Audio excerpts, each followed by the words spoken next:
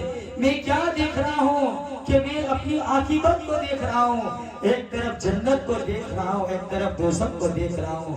اب میرے پاس اور کوئی آپشن نہیں، چاہے حکومت جائے تو جائے، دولت جائے تو جائے، ثروت جائے تو جائے، مگر اب مجھ سے رہا نہ جائے گا۔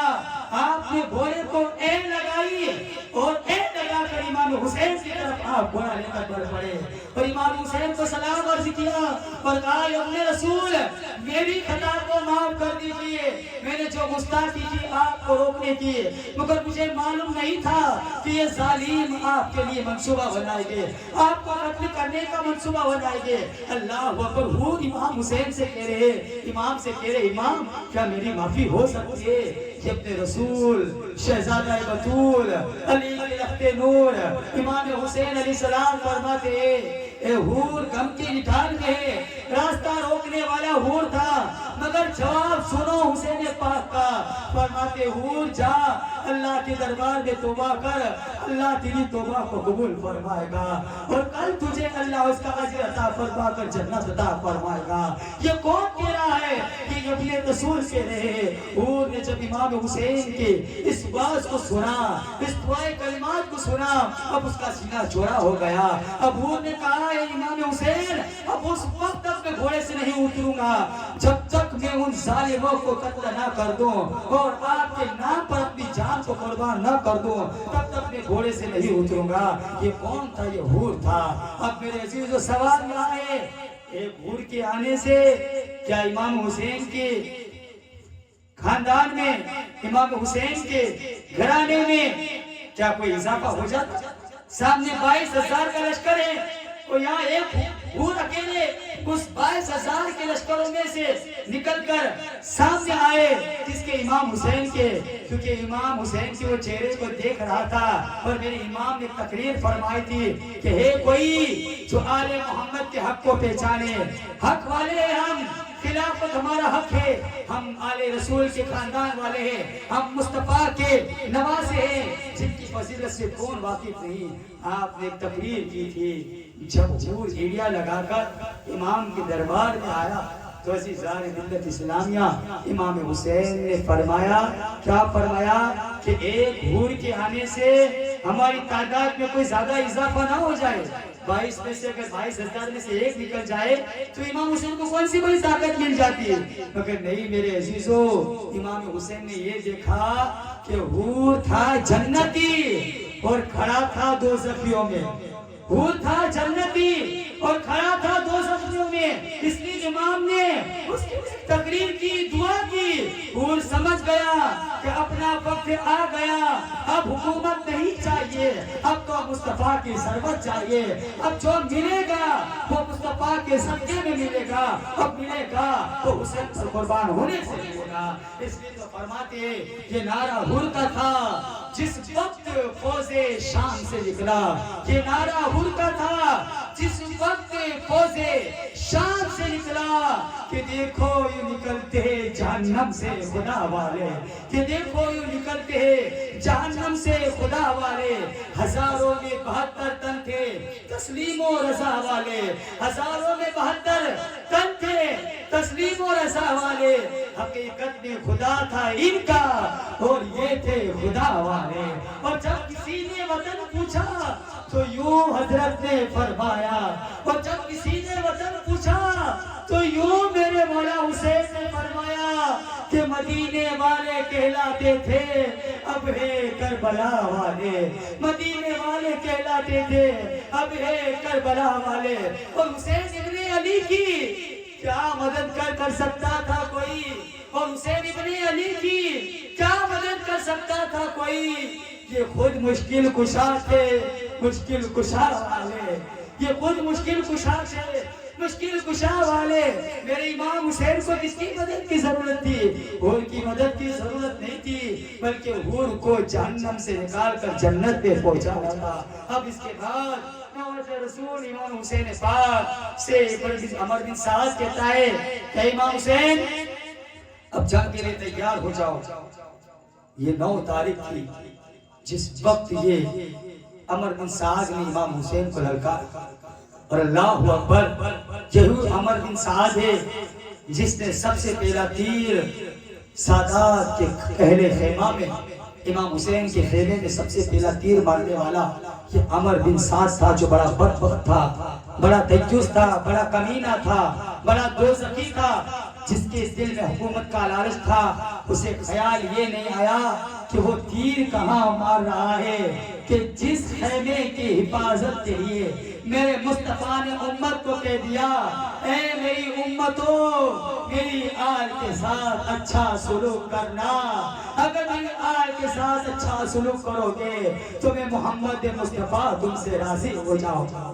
آج ساری سب سے پہلا تیر امام کی خیمے میں مارتا ہے اور کہتا ہے کہ میری فوج والوں گواہ رہنا، سب سے پہلا تیر اگر امام حسین کے خیمے میں مارا تو اللہ اکبر، وہ کہتا ہے کہ میں نے مارا۔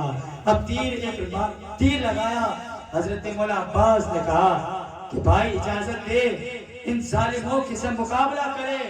حضرت قاسم نے کہا کہ چچا جان آپ ہمیں اجازت دے، ہم ان سے مقابلہ کرے۔ امام حسین نے کہا ہم جنگ کرنے نہیں آئے، ہم جنگ کی پہل نہیں کریں گے، اگر جنگ کرنی بھی ہوتی تو جب وہ 1000 لشکر لے کر آیا تو یہ ان کے لیے بہت آسان تھا، مار کر چلے جاتے، مگر امام حسین نے کہا ہم یہاں جنگ کرنے کے لیے نہیں آئے، اور آج سوال اگر ان کو جنگ کرنے کا شوق ہے تو وہ شروع کرے، تو ہم حیدر کرار کے بیٹے ہیں، چھپ رہنے والے نہیں ہیں، اس کا جواب دیں گے، مگر ہم جنگ شروع نہیں کریں گے۔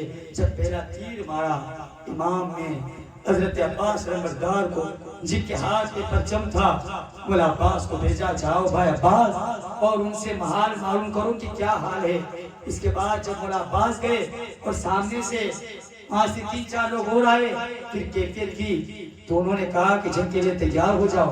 مولا عباس امام حسین کے پاس آئے، کہا اپنے رسول، میرے امام اب کس کیفیت میں تھے معلوم ہے کہ خیمہ جو ہوتا ہے خیمہ، اس خیمے کے وہاں میرے امام حسین تلواروں کے بل پر گھٹنے کو نیچے رکھ کر آپ نے اپنا سر تلوار پر رکھا اور آپ کی آنکھ لگی، اور اس آنکھ لگتے ہی مصطفیٰ کریم ان کے خواب میں تشریف لاتے اور کہتے بیٹا گھبرا نہیں، اب تم موت سے قریب ہو اور تم اب شہید کی زندگی جینے والے ہو، اور تم ان قریب میرے پاس آ کر جام کوثر نوش فرمانے والے ہو۔ وہ حسین ابن علی جو مظلومیت کا شکار ہو کر اپنے خاندان کو دیکھ رہا، امام حسین اپنے بچوں کو دیکھ رہے، اپنی بیٹی سکینہ کو دیکھ رہے، ذرا تو سوچو تو صحیح کہ وہ کربلا بھی کیسا ظلم ان یزیدیوں نے ڈھایا کہ انہیں نہ عورتوں کا خیال آیا، نہ بچوں کا خیال آیا، نہ زبوروں کا خیال آیا، نہ ضعیفوں کا خیال آیا، نہ نواز رسول کا خیال آیا۔ امام حسین جب اپنی آنکھ کھولتے ہیں، حضرت عباس نمبردار امام حسین کے دربار میں آتے ہیں اور ادب سے کھڑے ہو کر کہتے ہیں کہ اے آئے اپنے رسول، وہ ظالموں نے کہا کہ جنگ کے لیے تیار ہو جاؤ۔ امام حسین نے کہا ان سے کہو کہ آج کی رات ہمیں مہلت دے تاکہ ہم عبادت کر لیں، آج کی رات ہمیں مہلت دے تاکہ ہم عبادت کر لیں۔ مولا حسین جب حضرت عباس کو جب یہ میسج دے کر حضرت عباس نمبردار کو بھیجتے ہیں کہ حکم جاری کر کر بھیجتے ہیں، حضرت عباس کہتے ہیں اے یزیدیوں آج کی رات ہمیں مہلت دو تاکہ ہم عبادت کر لیں۔ عمر بن سعد کا ٹھیک ہے آج کی رات تمہیں دی، مگر سوچنے کی بات ہے وہاں بھی نماز ہو رہی تھی، یہاں بھی نماز ہو رہی تھی، وہاں قرآن پڑھا جا رہا تھا، یہاں بھی قرآن پڑھا جا رہا تھا، مگر سوچو تو صحیح جو اپنے آپ کو یہ کہتے تھے کہ ہم حق پر ہیں، ہم اگر ظلم کریں گے تو کامیاب ہے، ہم نواز رسول کا قتل بہائیں گے تو ہمیں عزت ملے گی، ارے حسین تیری قربانی کو سلام، آپ کی عظمت کو سلام، یہ ظالم پانی بند کر دیا۔ 3 دن کے بھوکے پیاسے علی اصغر تڑپ رہے تھے، علی اصغر ایریا انگلیاں رگڑ رہے تھے، ماں کے سینے میں دودھ خشک ہو سکا تھا، مگر کوئی بھی امام کے لیے پاؤں میں بیڑی نہ بن سکا، نواسہ رسول کے لیے بیڑی نہ بن سکا۔ امام حسین کھڑے ہوئے اور کھڑے ہو کر مولا پاک سے کہا، ان سے کہو کہ ہمیں عبادت کا ٹائم دے، رات دے، ایک رات کی مہلت دے۔ حضرت عباس رمضان نے جب کہا، انہوں نے کہا ٹھیک ہے، واپس آئے۔ رات کی تاریکی ہوئی، امام نے فرمایا، اے میرے عزیز اقارب، اے میرے فرزندوں، اے میرے خاندان والوں، اے میرے جانثاروں، اب وہ وقت آ گیا ہے، ابھی بھی اگر کوئی جانا چاہتا ہے تو چلے جاؤ۔ میں نہیں جانتا کہ میری جان جو میری خون کی جو دشمن ہے وہ تمہارا بھی خون بہا ہے۔ حضرت عقیل کے فرزند کھڑے ہو گئے، حضرت علی اکبر کھڑے ہو گئے، حضرت قاسم ہو گئے، کھڑے ہو گئے، حضرت علی کے فرزند کھڑے ہو گئے اور کہا کہ اپنے رسول، کیا آپ یہ چاہتے ہیں کیا آپ کے بعد ہم زندہ رہے؟ اللہ ہمیں ایسی زندگی نہ دے کہ آپ کے بعد ہم زندہ رہے، بلکہ ہم تو اپنی جان کو آپ کے نام پر نثار کریں گے اور سب سے پہلے نانا سے کہیں گے کہ نانا حسین کے نام پر قربان ہو کر آئے، نانا حسین کے نام پر قربان ہو کر آئے۔ ہم مولا علی سے کہیں گے حسین کے نام پر قربان ہو کر آئے۔ امام حسین نے جب اپنے اہل رفقا کے اس مشیش بڑی آمیز گفتگو کو سنا، آپ کے دل کو اطمینان ہوا۔ آپ نے کہا کہ آپ کے تن اللہ کے دربار میں دعا کے لیے ہاتھ اٹھاتے، مولا کہ تو نے میرے خاندان کو اعلیٰ خاندان بنایا، میرے خاندان سے بڑھ کر دنیا میں اور کوئی خاندان نہیں، میرے خاندان کے لوگ جو عزیز ہیں وہ اس سے بڑھ کر کوئی عزیز نہیں، میرے وفادار جو مجھ سے عزیز ہے اس سے بڑھ کر کوئی وفادار نہیں۔ یہ کون کہہ رہے ہیں؟ یہ حسین ابن علی کہہ رہے ہیں۔ امام حسین کی وفاداری کا پٹا اپنے گلوں میں ڈالو، صرف دل سے ڈالو۔ رات کی تاریکی میں میرے امام قرآن پڑھ رہے ہیں، حالانکہ پانی نہیں بند، نہ کھانا ہے، نہ کوئی چیز ہے، موت سامنے کھڑی ہے، مگر قربان جاؤ یا حسین ابن علی، آپ نے تو موت کو بھی ہرا دیا، آپ نے تو موت کو بھی ہرا دیا۔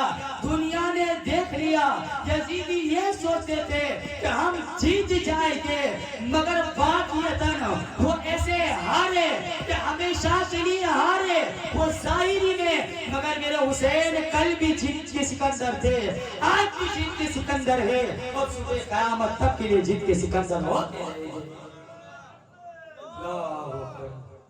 نعرہ رسالت یا رسول اللہ، نعرہ حیدر یا علی۔ سامعین گرامی، اب اس کے بعد میرے امام قرآن کی تلاوت، اور آپ کے گھر کا ہر فرد قرآن کی تلاوت کر رہا ہے۔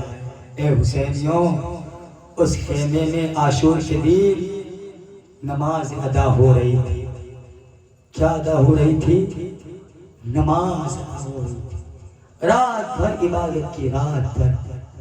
آج اگر ہم جمعہ میں آ جائیں، وہ بھی خطبے کے ٹائم پر آ جائیں، 2 رکعت فرض نماز پڑھی، دوسری سچ پڑھ کر ہم نکل جاتے اور ہم یہ سوچتے ہیں میرے عزیزوں نماز اگر پڑھو تو خلوص سے پڑھو، کیونکہ اٹھنے بیٹھنے کا نام نماز نہیں، صرف منہ دھونے کا نام وضو نہیں۔ یاد رکھنا، اسلام قانون پر چلتا ہے، اسلام قانون پر چلتا ہے، ہماری مرضی پر نہیں چلتا۔ اس لیے کیونکہ اس وقت میرے آقا حسین نے نماز کو ادا کیا، امت کو درس دیا، چاہے کیسا بھی وقت آ جائے فاقہ کشی کر لینا، ایمان کا سودا نہ کرنا، فاقہ کشی کر لینا، ایمان کا سودا نہ کرنا۔ آج اس دنیا کے اندر چاروں طرف سے ایمان کے لوٹیرے ایمان کو لوٹنے کے لیے ہر طرح سے کوشش کرتے ہیں، مگر میرے بھائیوں اور میری ماں بہنوں، یاد رکھنا، مسلمان کے پاس، مرد مومن کے پاس، رسول کی امت کے پاس، حسین کی چاہنے والوں کے پاس اگر کوئی چیز اہمیت رکھتی ہے تو وہ دولت نہیں ہے، وہ ثروت نہیں ہے، وہ طاقت نہیں ہے، وہ عہدہ نہیں ہے۔ سامنے گرامی قدر، اگر کوئی چیز معنی رکھتی ہے تو وہ ایمان کی دولت